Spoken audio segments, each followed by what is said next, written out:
कहानी की शुरुआत में एक आदमी समंदर के किनारे लाइट हाउस पर काम कर रहा होता है।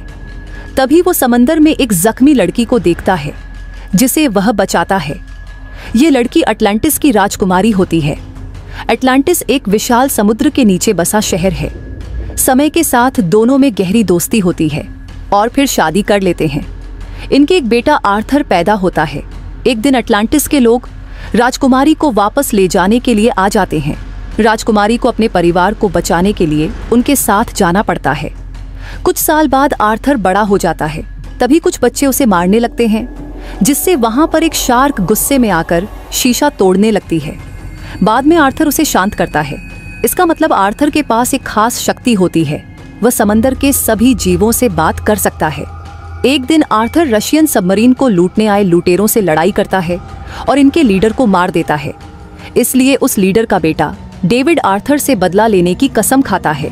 इसके बाद हम ऑर्म नामक एक और किरदार से मिलते हैं, जो आर्थर का सौतेला भाई है और अब वो अटलांटिस का किंग बनने वाला है। एक दिन ऑर्म और एक दूसरे किंग की बात हो रही होती है कि जमीन पर रहने वाले लोग समंदर को गंदा कर रहे हैं। वो हमारे दुश्मन हैं, हमें उनको खत्म कर देना चाहिए। लेकिन वह किंग ऑर्म का साथ नहीं देना चाहता।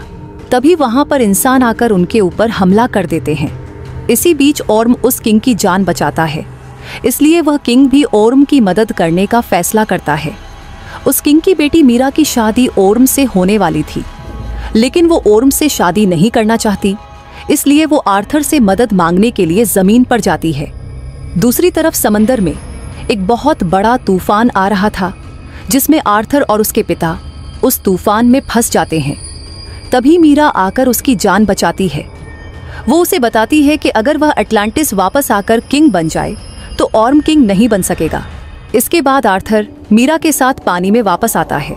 वहां पर उसकी मुलाकात एक आदमी से होती है, जो उसे बताता है कि अगर उसे किंग बनना है तो सबसे पहले उसे ट्राइडेंट को ढूंढना होगा।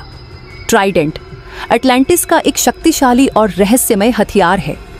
कहा जाता है कि ट्राइडेंट में शक्तियां और जादू है। जिसके पास भी ये होता है, वो समंदर की शक्तियों पर पूरी तरह से नियंत्रण कर सकता है। ट्राइडेंट का सही इस्तेमाल करने वाला व्यक्ति समंदर की सारी ताकतों का स्वामी बन सकता था। इसके बाद ऑर्म के सैनिक आकर आर्थर को पकड़ लेते हैं और उसे ऑर्म के सामने पेश करते हैं। आर्थर ऑर्म को फाइट के लिए चैलेंज करता है। दोनों के बीच खतरनाक लड़ाई होती है, लेकिन ऑर्म की ताकत पानी में ज्यादा होती है। जब आर्थर हारने वाला होता है तो मीरा आकर उसे बचा लेती है। अब ट्राइडेंट को ढूंढने के लिए आर्थर और मीरा सहारा डेजर्ट जाते हैं, जहां उन्हें एक होलोग्राफिक मैसेज मिलता है जो बताता है कि ट्राइडेंट इटली में है। इस बीच डेविड अपने पिता की मौत का बदला लेने के लिए आर्थर का पीछा करता है। ऑर्म डेविड को एक सूट देता है जो पानी में रहने वाले लोगों के लिए खास होता है। डेविड इस सूट को पहनकर शक्तिशाली हो जाता है और आर्थर को मारने का प्लान बनाता है। इसके बाद दोनों के बीच भयंकर लड़ाई होती है, जिसमें आर्थर बहुत जख्मी हो जाता है। लेकिन आर्थर किसी तरह अपनी ताकत से डेविड को हरा देता है। इसके बाद वो ट्राइडेंट की तलाश में निकल पड़ते हैं। जब आर्थर और मीरा ट्राइडेंट की खोज में पृथ्वी के केंद्र की ओर बढ़ते हैं तो उन्हें रास्ते में खतरनाक क्रिएचर्स का सामना करना पड़ता है।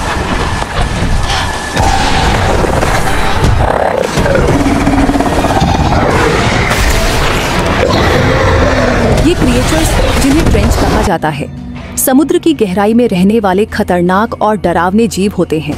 उनका पूरा इलाका अंधकार में होता है। ये अपने शिकार पर झुंड बनाकर हमला करते हैं। जब आर्थर और मीरा उनकी सीमा में दाखिल होते हैं तो हजारों की संख्या में ये क्रिएचर्स उन पर हमला कर देते हैं। ये क्रिएचर्स अंधेरे में ताकतवर होते हैं और प्रकाश से डरते हैं। इसलिए आर्थर और मीरा लाल फ्लेयर का इस्तेमाल करते हैं। जब भी क्रिएचर्स पास आते हैं, मीरा और आर्थर फ्लेयर्स जलाकर उनको पीछे हटाते हैं। इस तरह दोनों क्रिएचर्स के झुंड से बचने में सफल हो जाते हैं और समुद्र की गहराई में एक खास जगह तक पहुंचते हैं। यहाँ आर्थर अपनी माँ से मिलता है, जो अब भी जीवित है। वो उसे बताती है कि अटलांटिस में यह कानून था कि यदि कोई शाही परिवार का सदस्य इंसानों के साथ रिश्ता बनाएगा तो उसे गद्दारी का दोषी माना जाएगा। जब उसे मौत की सजा सुनाई गई तो उसे समुद्र के सबसे खतरनाक क्रिएचर्स के इलाके में फेंक दिया गया। लेकिन वो किसी तरह क्रिएचर्स से बचते हुए हिडन सी तक पहुंचने में सफल हुई। इसके बाद आर्थर को ट्राइडेंट मिल जाता है। वो बहुत खुश होता है, लेकिन उसकी असली परीक्षा अभी बाकी होती है, क्योंकि ट्राइडेंट की सुरक्षा के लिए लिविएथन नाम का समुद्री जीव उसका इंतजार कर रहा होता है। लिविएथन केवल उसी व्यक्ति को ट्राइडेंट तक पहुंचने देता है जो इसे पाने के योग्य हो। जब आर्थर ट्राइडेंट लेने के लिए आगे बढ़ता है, लिविएथन उसका रास्ता रोक लेता है। वह कहता है कि ट्राइडेंट को हासिल करना आसान नहीं है। तब आर्थर अपनी शक्ति से उससे बात करता है। ये पहली बार होता है कि कोई लिविएथन की भाषा को समझ सकता है और उससे बात कर सकता है। लिविएथन यह सुनकर चौंक जाता है और कहता है, अब तक किसी ने मेरी बात नहीं सुनी, तुम मुझसे संवाद कर सकते हो, यह दिखाता है कि तुम अलग हो। आर्थर उसे भरोसा दिलाता है कि वह लड़ाई के लिए नहीं, बल्कि समुद्रों और उसके जीवों की रक्षा के लिए ट्राइडेंट चाहता है। लिविएथन आखिरकार मान जाता है और आर्थर को ट्राइडेंट हासिल करने देता है। ट्राइडेंट को पकड़ते ही आर्थर की ताकत कई गुना बढ़ जाती है। तभी खबर मिलती है कि आर्थर ने ट्राइडेंट हासिल कर लिया है। नियमों के मुताबिक जिसके पास ट्राइडेंट होगा वही असली राजा माना जाएगा। लेकिन ऑर्म को यह बात बिल्कुल स्वीकार नहीं होती। वह कहता है कि सिर्फ ट्राइडेंट को पाना काफी नहीं है, असली राजा वही होगा जो बहादुर और ताकतवर हो।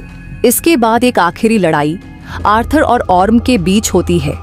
ये लड़ाई समुद्र के ऊपर एक पनडुब्बी पर होती है।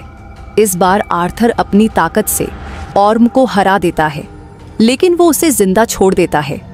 इसी दौरान उनकी माँ अटलाना वहां आ जाती है। वह ऑर्म को समझाती है कि आर्थर ने उसकी जान बचाई है और वही असली राजा है। ये देखकर ऑर्म हार मान लेता है और खुद को गिरफ्तार करवा देता है। एटलांटिस के सिपाही उसे अपनी हिरासत में ले जाते हैं। मीरा सबको बताती है कि अब आर्थर ही राजा है, और यहाँ पर पता चलता है कि मीरा और आर्थर दोनों एक दूसरे को पसंद करने लगे हैं। और इसी के साथ ये मूवी भी यहाँ पर समाप्त हो जाती है। सो आखिर में आपके लिए एक प्यारा सा संदेश। हम भूल जाते हैं कि समंदर सिर्फ पानी नहीं, यह हमारी आत्मा का अंश है। अगर हमने इसे बचाया नहीं तो एक दिन इसकी शांत गहराइयाँ हमारी आत्माओं की आवाज़ों से भर जाएंगी। हर बार जब एक मछली प्लास्टिक के जाल में फंसकर तड़पती है, हर बार जब समुद्र की लहरें कचरे को किनारों पर फेंकती हैं, ऐसा लगता है मानो धरती के दिल पर चोट की गई हो। समंदर की लहरें जो कभी प्रेम का गीत गाती थीं, अब चीख बनकर लौट रही हैं। शुक्रिया।